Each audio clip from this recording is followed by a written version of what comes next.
সুপ্রিয় বন্ধুরা সবাইকে স্বাগতম জানাচ্ছি। আজকে আমরা আলোচনা করব কর অঞ্চল 20 ঢাকা এর উচ্চমান সহকারী পদে 12 জুলাই 2024 তারিখে যে পরীক্ষা অনুষ্ঠিত হয়েছে তার সম্পূর্ণ প্রশ্ন সমাধান নিয়ে।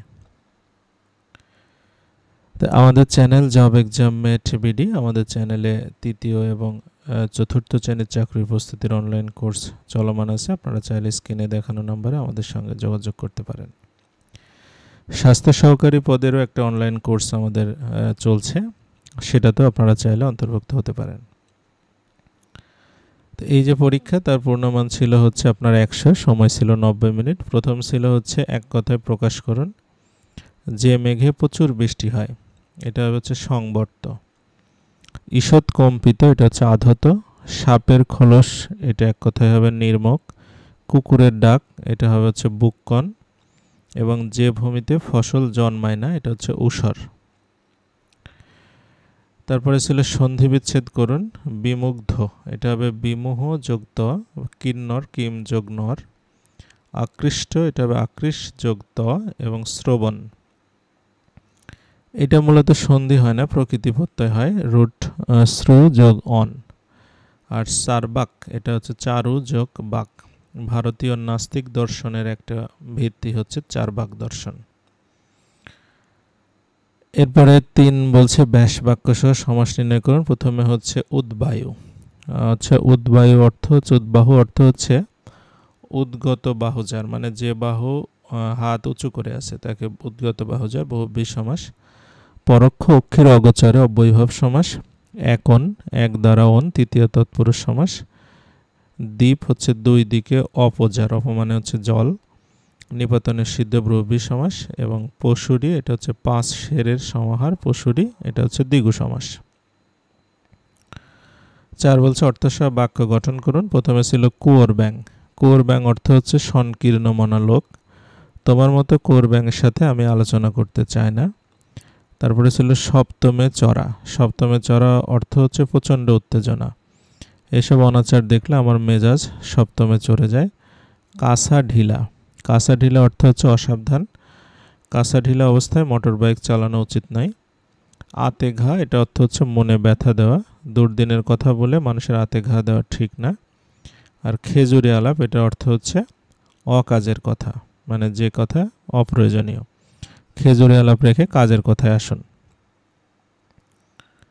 এরপরে কারক ও বিভক্তি ছিল। প্রথমে ছিল জিজ্ঞাসিব জনে জনে। এখানে কাকে জিজ্ঞেস করবে? জনে জনে। সুতরাং এটা হচ্ছে কর্মকারকের সপ্তম বিভক্তি। আমাদের একটি গল্প বলুন। তাহলে গল্পটা কাকে বলবে? আমাদেরকে বলবে। তাহলে এটা হবে হচ্ছে কর্মকারকের ষষ্ঠী।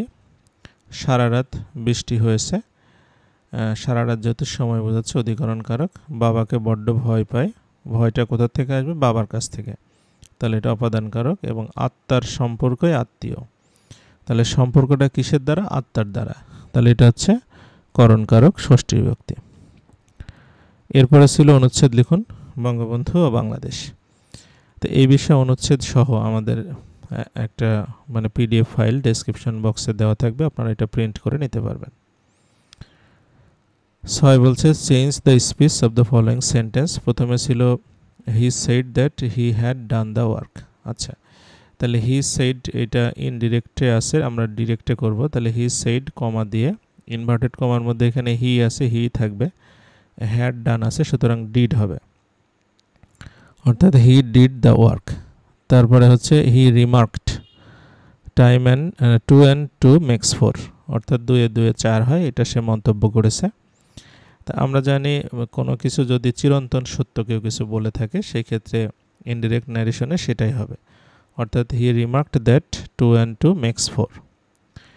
তারপর হচ্ছে she said to him I shall call you as soon as possible, মানে সে আমাকে বলেছিল যে আমি যত দ্রুত সম্ভব তোমাকে ফোন দিব। আচ্ছা, তো এখানে টোল্ড হবে সেড টুর পরিবর্তে, শি টোল্ড হিম। আচ্ছা, দ্যাট শি, শ্যাল থাকলে শুড হবে, শি শুড কল। ইউটা যেহেতু অবজেক্ট অনুসারে পরিবর্তন হবে, সুতরাং হিম হবে as soon as possible.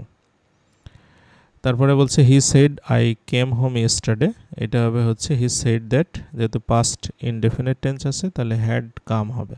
had come home the yesterday পরিবর্তে the previous day. Afzal said I must write a letter. এখানে Afzal said that he had to write a letter. এরপরে বলছে fill in the blanks with appropriate words. প্রথমে ছিল I cannot help this. Cannot help, could not help, এগুলোর পরে ভার্বের ING হয়, অর্থাৎ ডুইং দিস হবে, অর্থাৎ এটা আমি না করে পারলাম না। ইফ আই ওয়ার রিচ, আমি যদি ধনী হতাম, এটা কন্ডিশনাল সেন্টেন্স, তাহলে ওয়ার থাকলে এই পাশে হবে উড, অর্থাৎ I would travel around the world. তারপর আই উইশ, এটা হচ্ছে আপনার ইচ্ছা বোঝাচ্ছে, সুতরাং I wish I were a child again, আমি যদি আবার বাচ্চা হতে পারতাম বা শিশু হতে পারতাম। আচ্ছা, তারপরে বলছে শি টেক্স অ্যাজ ইফ, মানে শি টক্স অ্যাজ ইফ, সে এমনভাবে কথা বলছে যে সে সব জানে, শি নিউ এভরিথিং। তারপরে দ্য শিপ ইন দ্য মেঘনা, এটা হচ্ছে জাহাজটা মেঘনাতে ডুবে গেছে, তাহলে স্যাঙ্ক ইন দ্য মেঘনা। তারপর হচ্ছে make necessary corrections in the following sentences. প্রথমে ছিল Maria my student is on leave today. এইটা হচ্ছে আমাদের মারিয়া যেহেতু তার স্টুডেন্ট, এটা আলাদা একটা তথ্য দিচ্ছে, তাহলে মারিয়া প্রথমে লিখতে হবে, লিখে দুইটা কমার ভিতরে মাই স্টুডেন্ট লিখতে হবে, অর্থাৎ Maria my student is on leave today. Why you have done this, এটা না লিখে আপনার যেহেতু এটা ইন্টারোগেটিভ সেন্টেন্স, এটা হবে why have you done this. She is comparatively better today, এখানে কম্পারেটিভলি এবং বেটার দুইটাই হচ্ছে কম্পারেটিভ ডিগ্রির ফর্ম, তাহলে আমরা এটা শুধু লিখলেই হবে he is better today. He will come back by the by, এটা হবে he will come back by and by. I saw his pulse, pulse তো দেখা যায় না, পালসকে ফিল করতে হয়, তাহলে এটা হবে আই ফেল্ট হিজ পালস। এরপরে বলছে write the meaning and make sentences with the following phrases. প্রথমে হচ্ছে স্টোনস থ্রো, স্টোনস থ্রো অর্থ হচ্ছে খুব নিকটে, মানে একটা পাথর নিক্ষেপ করলে যত দূরে যায়। The apartment is just a stone's throw from the sea. তারপর আইরনি অফ ফেট, এটার অর্থ হচ্ছে ভাগ্যের পরিহাস। He could not succeed by irony of fate. Pin money, এটা অর্থ হচ্ছে স্ত্রীকে প্রদত্ত হাত খরচের টাকা। She always saves her pin money for future. Under the thumb, এটা অর্থ হচ্ছে কারো কর্তৃত্বে থাকা। He was still under his father's thumb. এবং উইদাউট, এটা অর্থ হচ্ছে অবাঞ্ছিত জিনিসকে ফেলে দেওয়া বা দূর করা। We must raise the voice to without the bad culture. এরপর ট্রান্সলেশন ছিল, প্রথমে ছিল ফুলটি রক্তের মতো লাল। The flower is as red as blood. আমি যদি রাজা হতাম, I wish I are a king. সে কোনো কাজের নয়, he is a good for nothing. আমরা রওনা হতে না হতে বৃষ্টি শুরু হয়েছিল। No sooner had we set out than it started raining. বাতিটি নিভাও, পুট আউট দ্য ল্যাম্প। আচ্ছা, এরপরে বলছে write a short paragraph on Padma bridge and its impact.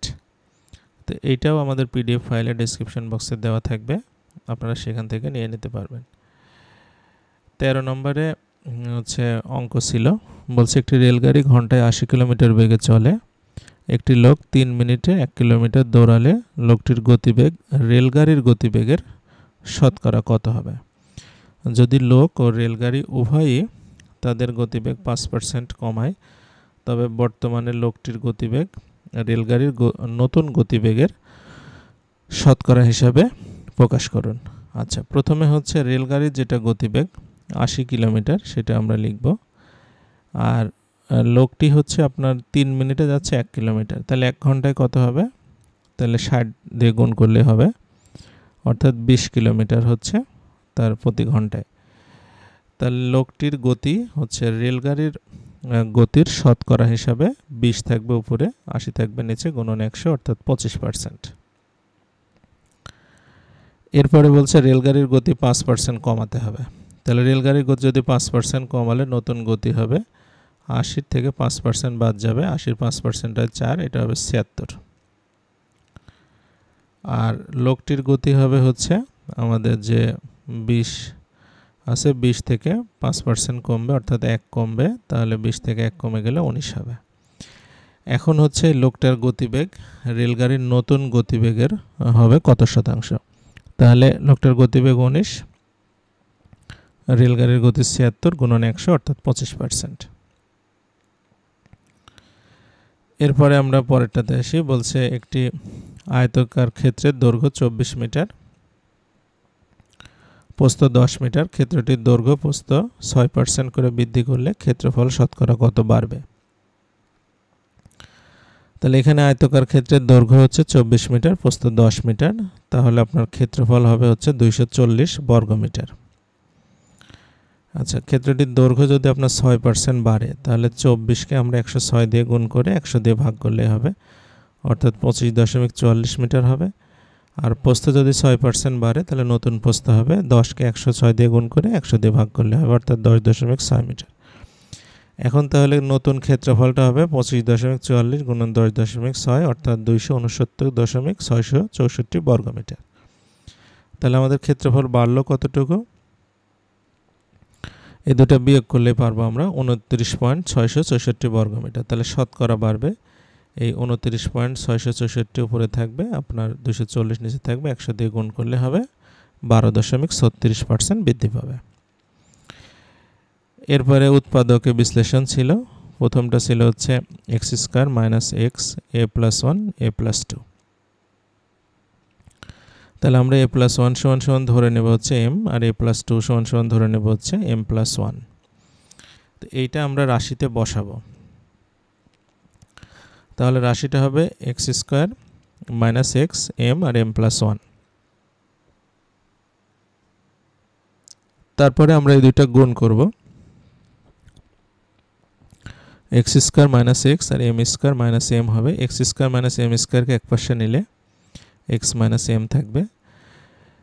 তাহলে x² - m² এর সূত্র হবে x + m x - m, -1 common নিলে x + m, x + m সামনে নিয়ে নিলে x - m -1। এখন m এর মান বসায় দিলে আমাদের হয়ে যাবে, অর্থাৎ x + a + 1, আর x এটা যেহেতু মাইনাস আছে মাইনাস হবে, অর্থাৎ x a - a 1 - 1 অর্থাৎ x a + 1 R x - a - 2। এটাই হচ্ছে আমাদের এই প্রশ্নের উৎপাদক। পরেরটাতে আসি। বলছে a³ - 1/a³ + 4, এটার উৎপাদক করতে হবে। তো এটার উৎপাদক করতে হলে আমাদের কিউবের একটা সূত্র জানতে হবে। a³ + b³ + c³ - 3abc = a + b + c * a² + b² + c² - ab - bc - ac। তো এখানে আপনার হচ্ছে প্রথমে আমরা এটাকে সাজাবো এইভাবে, অর্থাৎ a³ বলতে a পাওয়ার কিউব প্লাস এটা 4 থেকে 1 এখানে নিয়ে নেব 1³ আর 1/a³ মানে -1/a³। তাহলে a³ b³ c³ হয়ে গেল, প্লাস 4 এর 1 ওখানে চলে গেছে, 3 এখানে নেব। এটাকে যদি আমরা আবার সাজাই তাহলে হচ্ছে আপনার 3 এর সাথে মাইনাস সামনে নিয়ে নিলাম a1, আর এই 1/a নিলে a কেটে যাবে, মাইনাস মাইনাসে প্লাসে আগে 3 থেকে যাবে। এখন আমরা এখানে ফর্মুলা অ্যাপ্লাই করব যে a + b + c অর্থাৎ a + 1 প্লাস মানে মাইনাস হয়ে যাবে যেহেতু মাইনাস আছে 1/a, আর a² অর্থাৎ প্রথমটার উপর স্কয়ার, তারপরে b² অর্থাৎ 1, c² অর্থাৎ 1/a whole square minus ab, a আর 1, bc হচ্ছে -1 আর -1/a, আর ac হচ্ছে a আর -1/a। তো এইটা ক্যালকুলেশন করলে আমাদের আসছে a -1/a + 1, a² + 1/a² - a + 1/a আর +2। এরপরে বয়সের একটা অঙ্ক ছিল। বলছে 8 বছর পূর্বে পিতার বয়স পুত্রের বয়সের 8 গুণ ছিল, 10 বছর পর পিতার বয়স পুত্রের বয়সের দ্বিগুণ হবে, বর্তমানে কার বয়স কত। আচ্ছা, আমরা যদি 8 বছর পূর্বে পিতার বয়স ধরি 8x বছর, তাহলে আপনার পুত্রের বয়স হবে হচ্ছে শুধু x বছর, যেহেতু 8 গুণ ছিল। তাহলে বর্তমানে আসতে হলে 10 যোগ হবে, 8 যোগ হবে, আবার 10 বছর পরে যেতে হবে, অর্থাৎ একবারে 18 করে যোগ হবে। তাহলে আমাদের পিতার সাথেও 8x + 18 হবে, আর পুত্রের সাথে x + 18 হবে, কিন্তু পিতারটা হবে পুত্রের দ্বিগুণ। তাহলে এখানে 8x থেকে 2x বাদ দেবে, 18 থেকে আমাদের 36 থেকে 18 বাদ দিলে 18 থাকে, তাহলে x এর মান হচ্ছে 3। তার মানে হচ্ছে 8 বছর পূর্বে আমাদের পিতার বয়স হবে 8 × 3 অর্থাৎ 24 বছর, আর আপনার 8 বছর পূর্বে পুত্রের বয়স হবে হচ্ছে 3 বছর। তাহলে বর্তমান বয়স হচ্ছে 24-এর সাথে 8 যোগ করলে পিতার হবে হচ্ছে 32 বছর, আর পুত্রের 3 সাথে 8 যোগ করলে 11 বছর। আচ্ছা, এরপরে আমরা সাধারণ জ্ঞানে চলে আসি। বলছে বাংলাদেশের প্রথম ব্যক্তি হিসাবে বিশ্বের 4র্থ সর্বোচ্চ পর্বতশৃঙ্গ লোতসে জয় করেন কে? বাবর আলী। বাংলাদেশের কোন প্রতিষ্ঠান দেশি শিং মাছের জীবন রহস্য উন্মোচন করেছে? বাংলাদেশ কৃষি বিশ্ববিদ্যালয়। দেশের প্রথম যুদ্ধ শিশু হিসেবে রাষ্ট্রীয় স্বীকৃতি পান কে? মেরিনা খাতুন। ওআইসির প্রেসিডেন্টের নাম কি? অ্যাডামা বারো, উনি গাম্বিয়ার প্রেসিডেন্ট। 48তম কোপা আমেরিকা কোথায় অনুষ্ঠিত হচ্ছে? যুক্তরাষ্ট্রে। ক্রলিং পেগ কি? এটা হচ্ছে একটা বৈদেশিক মুদ্রার বিনিময়ের সমন্বয় পদ্ধতি। এসডিজির উদ্ভাবক কোন প্রতিষ্ঠান? জাতিসংঘ। টিআরডি এর পূর্ণরূপ কি? Taxation and revenue department. Mujibnagar সরকারের মন্ত্রিসভার সদস্য কতজন? 6 জন। জাতির পিতা বঙ্গবন্ধু শেখ মুজিবুর রহমানের ঐতিহাসিক 7 মার্চের ভাষণের ভিডিও করেন কে? এটা আবুল খায়ের। গণপ্রজাতন্ত্রী বাংলাদেশের সংবিধানের কোন অনুচ্ছেদে সমাবেশের স্বাধীনতার কথা বলা হয়েছে? 37। সুনীল অর্থনীতি কোন বিষয়ের সাথে সংশ্লিষ্ট? সমুদ্র সম্পদ। 9 কুড়ি কান্দা 6 কুড়ি বিল কি নামে পরিচিত? টাঙ্গুয়ার হাওর। বঙ্গাব্দ সন কোন খ্রিস্টাব্দে পরিবর্তিত হয়? সেটা হচ্ছে 1584 খ্রিস্টাব্দ থেকে। উত্তরা গণভবন কোন জেলায়? নাটোরে। ই-10 চালু হয় কত সালে? 2013 সালে। প্রধান বীজ উৎপাদনকারী সরকারি প্রতিষ্ঠান কোনটি? বিএডিসি। মুক্তিযুদ্ধে অবদানের জন্য বাংলাদেশের মর্যাদা অনুসারে 3য় বীরত্ব সূচক কি? এটা হবে বীর বিক্রম। বাংলাদেশের সর্বপ্রাচীন জনপদ কোনটি? পুন্ড্র। এবং লর্ড ক্যানিং ভারত উপমহাদেশে কোন ব্যবস্থা চালু করেন? এটা হচ্ছে পুলিশ ব্যবস্থা। তাই সুপ্রিয় বন্ধুরা, আজকের প্রশ্নের সমাধান এই পর্যন্তই ছিল। ভালো লাগলে লাইক, কমেন্ট, শেয়ার এবং সাবস্ক্রাইব করবেন। সে আশা করে আজকের মতো শেষ করছি। সবাইকে অসংখ্য ধন্যবাদ।